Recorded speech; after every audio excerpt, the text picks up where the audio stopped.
Hello dear students, welcome to Falcon computer academy. मैं हूं केवल विजय और मैं आज आपको एमएस एक्सेल 2016 में पढ़ाने जा रहा हूं। आज एक स्पेशल लेक्चर कि आप अपने इदारे की, अपनी अकेडमी की, अपने स्कूल की या अपने बिजनेस की किसी भी नोयत का आपका डाटा है उसको आपने फ़िल्टर करने के बाद इमेजेस के साथ किस तरह से जोड़ना है और उसके बाद आपकी किसी भी कैटेगरी के मुताबिक उसका टोटल आपने किस तरह से मालूम करना है। यानी आज हम पढ़ने जा रहे हैं फ़िल्टर प्लस पिक्चर्स प्लस सब टोटल का फार्मूला। जिस तरह आप देखिए, मैंने यहाँ पे ये अपनी डाटाबेस एक छोटी सी बनाई हुई है। अब यहाँ पे जैसे हम किसी भी कोर्स को सिलेक्ट करते हैं तो उसी कोर्स के स्टूडेंट्स हमारे पास यहाँ पे शो हो जाते हैं। जैसे मैंने जल्प पे क्लिक किया तो यहाँ पे जल्प के स्टूडेंट्स आ गए हमारे पास, और साथ ही जल्प के जो हमारे पास जितना भी हमारे पास जल्प का टोटल है वो यहाँ पे शो हो रहा है। अगर हम यहाँ पे क्लिक करते हैं ऑफिस पे तो आप देखें यहाँ पे ऑफिस के जितने स्टूडेंट्स हमारे पास वो आ रहे हैं, उनकी पिक्चर्स आ रही हैं और साथ में उनका टोटल शो हो रहा है। इसी तरह से हम यहाँ पे क्लिक करते हैं। क्लिक करने के बाद मैंने सिलेक्ट ऑल पे क्लिक किया तो सिलेक्ट ऑल पे क्लिक करने से जितने भी स्टूडेंट्स हमारे पास हैं उनकी पिक्चर्स आ रही है, नेम आ रहा है, उनका रिकॉर्ड यहाँ पे शो हो रहा है और साथ में उनका टोटल भी शो हो रहा है। तो आज ये सब कुछ मैं आपको सिखाने वाला हूँ। अगर वीडियो अच्छी लगे तो इसे लाइक कीजिएगा और अपने दोस्तों के साथ शेयर कीजिएगा। अगर आप मेरे चैनल पे नए हैं तो मेरे चैनल को सब्सक्राइब करें और बेल के आइकन पे क्लिक करें ताकि मेरी आने वाली जितनी भी वीडियोस हैं उनकी नोटिफिकेशन आप तक बआसानी पहुंच जाए। स्टार्ट करते हैं आज का लेक्चर। शीट नंबर 2 की तरफ आते हैं। इस तरह से आप अपने डाटा यहाँ पे राइट कर लें जिस तरह मैंने यहाँ पे किया हुआ है कि आप serial number, student name, group, course fee and photos का यहाँ पे एक कॉलम सेलेक्ट करें। इस तरह से आपने हेडिंग्स और डाटा राइट करना है।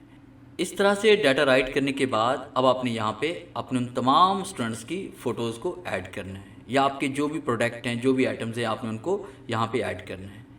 मैंने कुछ पिक्चर यहाँ पे सेव की हुई, मैं पिक्चर पे क्लिक करूँगा और उसके बाद मैंने डेस्कटॉप पे क्लिक किया और यहाँ से मैंने कुछ तस्वीर को सेव किया हुआ है। यहाँ से मैं कुछ स्टूडेंट्स की पिक्चर यहाँ पे ले लेता हूँ। जैसे मेरे पास वहाँ पे 8 कैंडिडेट थे, यहाँ मैंने 8 पिक्चर को ही सिलेक्ट किया है।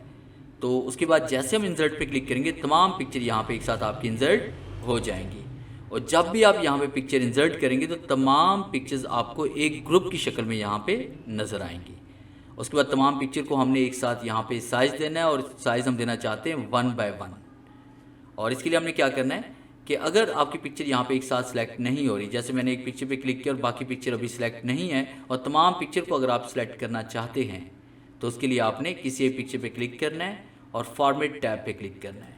याद रखिएगा, फॉर्मेट टैब तभी ओपन होगा जब आप किसी पिक्चर पे क्लिक करेंगे। अगर आप पिक्चर पे क्लिक नहीं करते तो फॉर्मेट टैब कभी ओपन नहीं होता।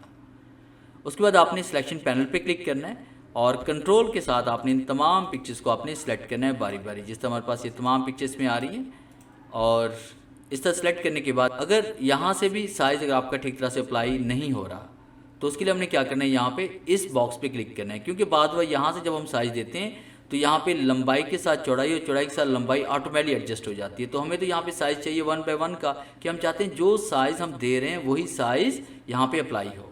तो आपने इस जगह एरो पे क्लिक करेंगे। एरो पे क्लिक करने के बाद आपने लॉक की ऑप्शन को आपने अनलॉक कर देना है और यहाँ पे आपने हाइट दर्ज करनी है। जैसे 1 मैंने टाइप कर ली और फिर इसके बाद मैंने विड्थ टाइप करनी है, और जैसे मैं एंटर प्रेस करता हूँ तो तमाम पिक्चर आपकी देखिए यहाँ पे रिसाइज हो चुकी हैं। इस तरह जिस कोर्स में जो स्टूडेंट्स इनरोल है वहाँ पे हम इन पिक्चर्स को इस तरह से बारी बारी ऐड कर लेते हैं। ये तमाम पिक्चर्स इस तरह से हम इसमें एडजस्ट कर रहे हैं और इस तरह से आपने पिक्चर को यहाँ पे सेट करना है। और ये आपके पास इस तरह से सेट हो गया। अब आपने कंट्रोल के साथ तमाम पिक्चर्स को बारी बारी ऐसे क्लिक करना है। तमाम पिक्चर को सिलेक्ट करने के बाद आपने इस पर अलाइनमेंट अप्लाई करनी है। अलाइनमेंट के लिए आपने दोबारा फॉर्मेट पे आना है। उसके बाद हमने अलाइनमेंट पे क्लिक करना है। यहाँ पे लाइन टू सेंटर करेंगे ताकि तमाम पिक्चर्स हमारी एक सीक्वेंस में आ जाए। अब उसके बाद यहाँ पे जैसे हम फिल्टर अप्लाई करेंगे और हम यहाँ पे कोई भी कोर्स सेलेक्ट करेंगे तो उसमें कोर्स के मुताबिक ये पिक्चर आपकी शो होनी चाहिए। ऐसा ना हो कि आप जैसे ही ऑटोकैड सेलेक्ट करेंगे उसके साथ तमाम पिक्चर एक ही सेल में आ जाएं। तो इस तरह अगर इस तरह की प्रॉब्लम आपको हो रही है तो इसके लिए हमने क्या करना है कि पिक्चर पे क्लिक करेंगे, साइज़ को अप्लाई किया हुआ था। जैसे हम यहाँ पे क्लिक करते हैं, क्लिक करने के बाद फॉर्मेट पे आते हैं और यहाँ पे हमने क्लिक करना है। आपके सामने यहाँ पे प्रॉपर्टीज़ का बॉक्स ओपन हो जाएगा। और अगर ये आपको कमांड नहीं मिल रही फॉर्मेट की, तो आपने पिक्चर के ऊपर राइट क्लिक करना है। पिक्चर के ऊपर राइट क्लिक करने के बाद यहाँ पे साइज़ एंड प्रॉपर्टीज़ पे आप क्लिक करेंगे, तब भी ये वाला बॉक्स आपका ओपन हो जाएगा। इसके बाद आपने प्रॉपर्टीज़ पे क्लिक करना है और उसके बाद हम क्लिक करेंगे मूव एंड साइज़ पे, कि जैसे ही हमारी पिक्चर यहाँ पे जैसे ही कॉलम या सेल या हमारे पास रो यहाँ से मूव हो, तो पिक्चर भी ऑटोमेटिक यहाँ पे मूव होनी चाहिए। तो यहाँ पे आप क्लिक करें, फिर आप दूसरी पिक्चर पे क्लिक करें और मूव एंड साइज़ पे क्लिक करें, फिर आप तीसरी पिक्चर पे क्लिक करें, मूव एंड साइज़ पे क्लिक करें, इस तरह चौथी पिक्चर पे आप क्लिक करें और पांचवी पिक्चर पे हम यहाँ पे क्लिक करते हैं मूव एंड साइज़, फिर यहाँ पे क्लिक करते हैं move and size and picture number 7 पे क्लिक करते हैं move and size and picture number 8 पे क्लिक करते हैं मूव एंड साइज़ पे क्लिक करते हैं। इस तरह से तमाम पिक्चर को आपने सेट करना है। अगर आपके पास ऑफिस 2007 या ऑफिस 2010 है तो वहाँ पे ये बॉक्स अलग से ओपन होगा और आपने नीचे पिक्चर प्रॉपर्टीज़ पे क्लिक करके यहाँ पे ये कमांड एक्टिव कर सकते हैं। उसके बाद आपने यहाँ पे फ़िल्टर अप्लाई करना है। तो फ़िल्टर अप्लाई करने के लिए आपने हेडिंग्स को सिलेक्ट करना है। हेडिंग को सिलेक्ट करने के बाद आपने डाटा पे आना है और डाटा पे क्लिक करने के बाद यहाँ से फ़िल्टर पे क्लिक करेंगे। इसकी शॉर्ट की है Ctrl+Shift+L, जैसे आपको यहाँ पे नज़र भी आ रही है। और जैसे हम यहाँ पे क्लिक करते हैं तो आपके पास फ़िल्टर यहाँ पे अप्लाई हो चुके हैं। अब उसके बाद जैसे ही हम किसी कोर्स को सिलेक्ट करते हैं, जैसे कि मैंने यहाँ पे क्लिक कर लिया AutoCAD पे, तो AutoCAD के जो स्टूडेंट्स हमारे पास वो यहाँ पे शो हो रहे हैं, मगर इनका टोटल अभी मैंने अप्लाई नहीं किया। टोटल के लिए अलग से हम फार्मूला भी अप्लाई करने वाले हैं सब टोटल का। तो इस तरह से हम दूसरा यहाँ पे कोर्स सेलेक्ट करते हैं ऑफिस का। तो जैसे मैंने ऑफिस पे क्लिक किया तो ऑफिस के तमाम स्टूडेंट्स मेरे पास यहाँ पे शो हो रहे हैं। तो इस तरह से आप यहाँ पे पिक्चर और फिल्टर की कॉम्बिनेशन बना सकते हैं, कि जैसे ही आप फिल्टर अप्लाई करें, किसी भी कोर्स को आप सेलेक्ट करें, तो ऑटोमेटिकली आपकी पिक्चर भी वही शो होनी चाहिए। उसके बाद हमने यहाँ पे ऑल पे क्लिक करना है और यहाँ से हम फार्मूला एक अप्लाई करेंगे। मैं यहाँ जूम इसका थोड़ा सा कम कर लेता हूँ कि हम यहाँ पे सब टोटल का एक फार्मूला अप्लाई करने वाले हैं, जिसमें ये होगा कि जैसे ही हम कोई भी कोर्स सेलेक्ट करेंगे उसी कोर्स का टोटल ऑटोमेटिकली यहाँ पे शो हो जाएगा। तो उसके लिए हमने यहाँ पे इन दो सेल को हम सेलेक्ट करते हैं, होम पे आते हैं, उसको हम कर लेते हैं मर्ज और यहाँ पे लिख लेते हैं टोटल फी और यहाँ से हमने फार्मूला अप्लाई करना है। तो सब टोटल का फार्मूला फिल्टर के अंदर जो वैल्यू लिखी होती है उनको सम करने के लिए, कोई भी कंडीशन इस पर अप्लाई करने के लिए आप इसका यूज़ कर सकते हैं। जैसे हमने इज इक्वल टू टाइप किया, उसके बाद आपने यहाँ पर लिखा है सब टोटल टाइप करने के बाद जैसे देखिए आप फार्मूला यहाँ पे सब टोटल टाइप करते हैं और नीचे आपका फार्मूला अगर यहाँ पे शो हो रहा है तो वहाँ पे आपने टैब का यूज़ करना है।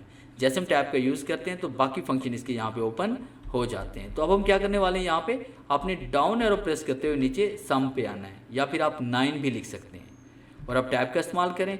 फिर उसके बाद आपने कॉमा टाइप करना है। कॉमा टाइप करने के बाद आपने यहाँ से रेंज देनी है जिनको आप टोटल करना चाहते हैं, जैसे ये रेंज हमारे पास है। और उसके बाद हम यहाँ पे ब्रैकेट क्लोज करेंगे, एंटर प्रेस करते हैं तो आप देखें टोटल हमारे पास जो यहाँ पे अमाउंट इसमें शो हो रही है वो 56,000 हो रही है। इसी तरह से अगर हम फर्ज कीजिए यहाँ पे हम कोर्स सेलेक्ट करें AutoCAD पे क्लिक किया तो AutoCAD की 6,000 फीस है और यहाँ पे टोटल भी 6,000 ही आ रही है। इस तरह अगर हम यहाँ पे जल्प पे क्लिक करते हैं तो जल्प की फ़ीस हमारे पास यहाँ पे 24,000 है, तो यहाँ पे 24,000 ही हमारे पास यहाँ पे शो हो रही है।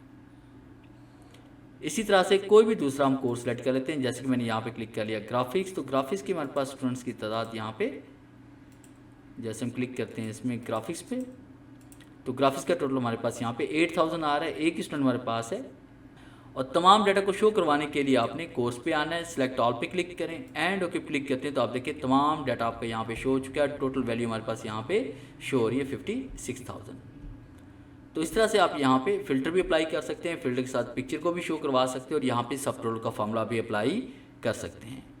तो ये था हमारा आज का लेक्चर, जिसमें मैंने आपको पढ़ाया कि किस तरह से आपने फ़िल्टर के साथ पिक्चर को ऐड करना है और यहाँ पे सब टोटल का फार्मूला अप्लाई करके अलग अलग से कैटेगरीज़ का टोटल भी शो करवा सकते हैं। अगर वीडियो अच्छी लगी है तो इसे लाइक करें और अपने दोस्तों के साथ शेयर करें। मिलते हैं हम नेक्स्ट लेक्चर में, तब तक के लिए गुड बाय।